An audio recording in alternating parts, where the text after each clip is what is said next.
Le jour où j'ai réalisé que le plaisir pouvait me détruire de l'intérieur. Carl Jung. Il y a eu un jour où le plaisir m'a semblé un refuge, un instant court, doux, presque parfait. C'était comme si le monde se taisait pendant quelques secondes et que ma respiration retrouvait enfin un rythme calme. Mais comme une marée qui se retire ne laissant que des traces sur le sable, quand le moment est passé, ce qui est resté était un vide froid. Un silence, non pas de paix, mais d'absence. Et puis j'ai réalisé que cet instant de soulagement portait en lui la graine d'une nouvelle prison. Carl Jung appellerait cela l'ombre, ce que nous recherchons pour soulager la douleur, mais qui, au fond, renforce les chaînes qui nous lient déjà. L'ombre ne se révèle pas au début, elle se déguise en confort, en plaisir mérité, en récompense. Mais peu à peu, elle occupe les espaces qui étaient autrefois les nôtres, et nous passons à vivre en fonction d'elle. Sénèque disait que rien n'est plus nuisible qu'un plaisir acheté avec une douleur future. C'est un avertissement qui semble évident,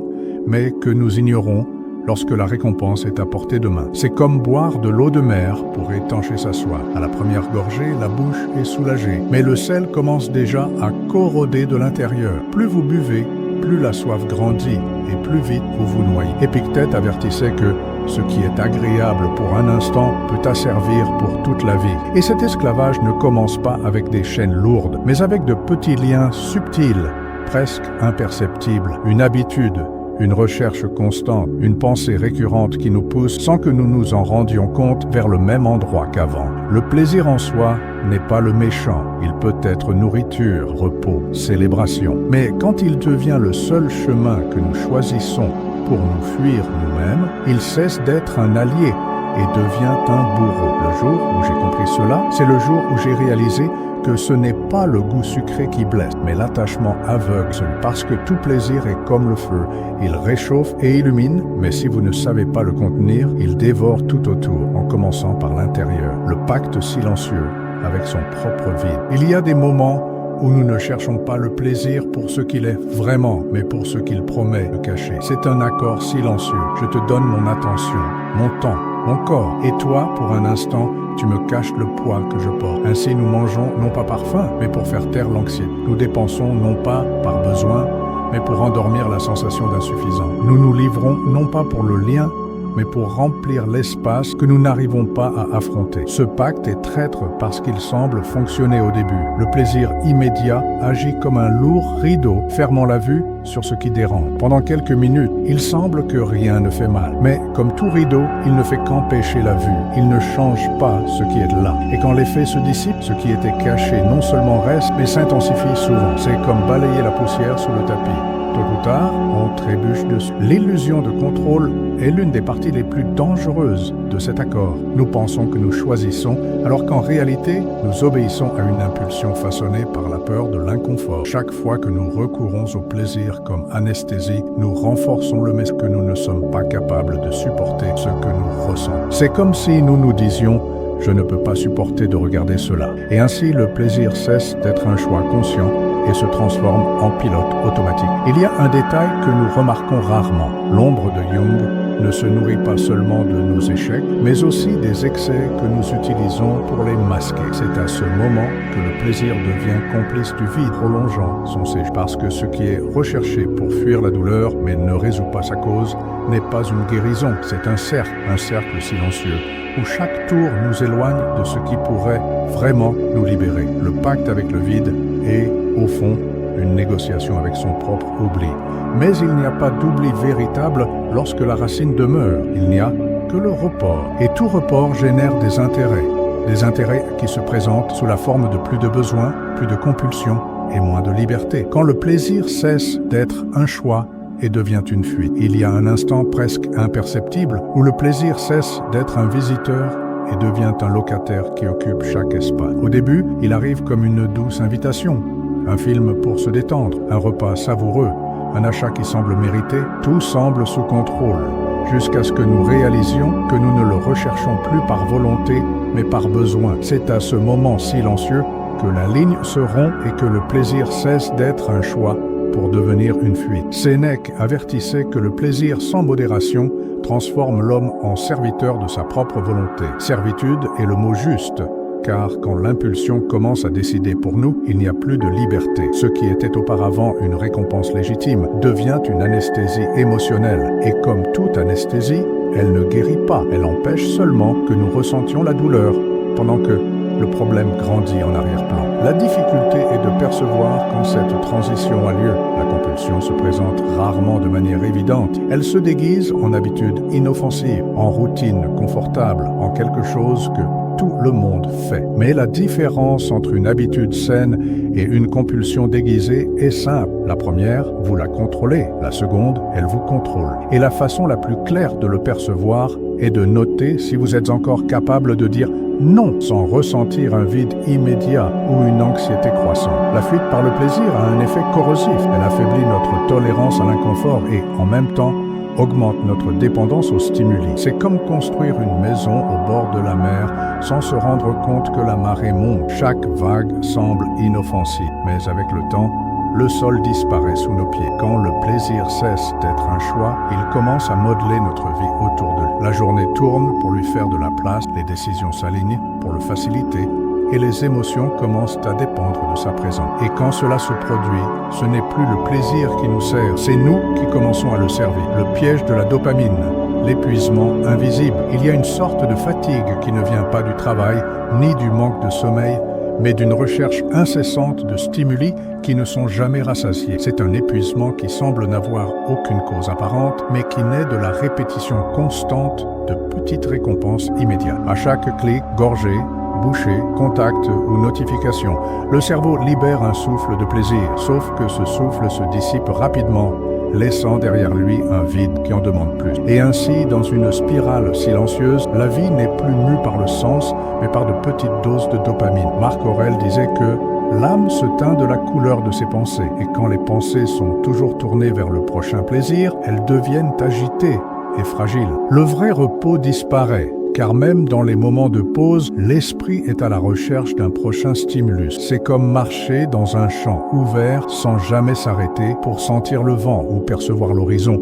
parce que les yeux sont toujours à la recherche de quelque chose de nouveau à capturer. Cet excès a un effet paradoxal. Au lieu de détendre, il épuise. Le corps peut être assis, mais l'esprit court comme s'il était obligé de remplir chaque seconde avec quelque chose d'agréable. Et plus nous essayons de nous satisfaire, plus nous nous éloignons d'une satisfaction authentique. C'est comme manger du sucre pour apaiser la faim. L'énergie arrive vite, mais disparaît bientôt, laissant un besoin encore plus grand. Le danger réside dans le fait que ce piège est silencieux. Il se construit dans l'accumulation de petites habitudes qui, isolément, semblent inoffensives, mais qui, ensemble, forment un cycle de dépendance. Un cycle qui vole la capacité de s'émerveiller du simple, de se sentir entier dans le calme, de se satisfaire de ce qui est déjà présent. L'épuisement invisible de la dopamine n'est pas seulement physique, il est existentiel. Il nous éloigne de nous-mêmes, car il échange la profondeur contre la quantité, le sens contre l'intensité passagère. Et quand la vie ne devient que la somme de plaisirs rapides, l'âme, autrefois pleine, commence à devenir un reflet superficiel de quelque chose qui aurait pu être plus. L'exercice stoïcien pour retrouver la maîtrise. Retrouver la maîtrise de soi n'est pas une victoire que l'on remporte en un seul jour, mais une discipline qui se pratique à chaque choix. C'est l'acte délibéré de temps en temps, se refuser quelque chose qui donnerait un plaisir immédiat, juste pour ressentir la liberté de pouvoir choisir. Parce que lorsque nous ne sommes pas capables de dire non à ce qui nous plaît, nous cessons d'être les maîtres du plaisir et devenons sa propriété. Le stoïcisme nous enseigne que la vraie force n'est pas d'éviter tout plaisir, mais d'être capable d'en jouir sans en devenir l'otage. Cela signifie, par exemple, échanger une impulsion passagère contre une action qui apporte une fierté durable, renoncer à un petit confort pour investir du temps dans quelque chose qui construit, qui renforce, qui nous épanouit. Cet échange n'est pas une punition, mais une reconquête. C'est le sauvetage de la capacité à décider avec clarté. Noter à la fin de la journée ce que l'on a ressenti en résistant est une partie fondamentale de cette pratique, parce que l'esprit a besoin de percevoir la différence entre le plaisir rapide et la satisfaction plus profonde qui vient de la conscience de soi. C'est dans cet enregistrement, silencieux et honnête, que l'on voit à quel point la maîtrise de soi n'est pas de la froideur, mais de la liberté. Épictète rappelait que personne n'est libre s'il n'est pas maître de lui-même, et maître de soi est celui qui peut accepter ou refuser ce que le monde offre sans perdre sa paix. Cette pratique ne transforme pas la vie du jour au lendemain, mais elle commence à créer fissures dans le cycle automatique de la recherche incessante. Chaque non conscient est comme une brique remise en place dans la structure interne qui soutient notre dignité. Et peu à peu, le plaisir cesse d'être le commandant pour retrouver sa place. Un invité qui peut entrer, mais qui ne dicte pas les règles de la maison. Au final, la maîtrise n'est pas sur le monde, mais sur sa propre impulsion. Et quand nous apprenons à gouverner ce que nous ressentons et désirons, nous réalisons que la paix ne naît pas de l'absence de plaisir,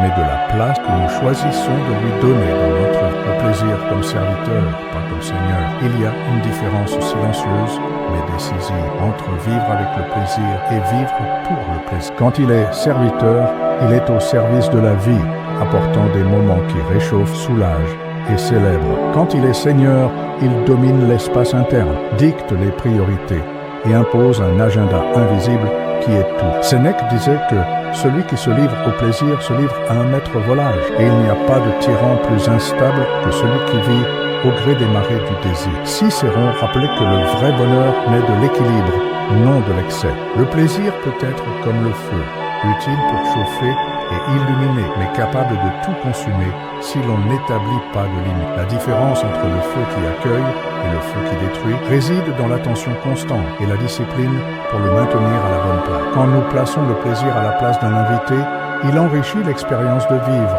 Il devient un assaisonnement, pas le plat principal. Il peut être présent en petites doses qui renforcent la mémoire affective, qui donne de la couleur à la routine et du sens aux célébrations. Mais quand il prend le trône, il commence à exiger plus, toujours plus, jusqu'à ce que la vie elle-même commence à tourner autour de lui. Le jour où nous décidons que le plaisir est le bienvenu, mais non indispensable, est le jour où nous reprenons les clés de notre maison intérieure. Ce jour-là, la vie cesse d'être une cour pour satisfaire les impulsions et devient un chemin pour construire du sang. Et le plaisir, désormais à sa juste place, peut être apprécié avec gratitude et sans peur. Au final, il ne s'agit pas d'éliminer le plaisir, libéré de sa domination, parce que le plaisir qui sert est un allié, mais le plaisir qui gouverne est une prison. Et vivre en paix, c'est avant tout choisir quelle porte s'ouvre et quelle reste fermée à l'intérieur de soi.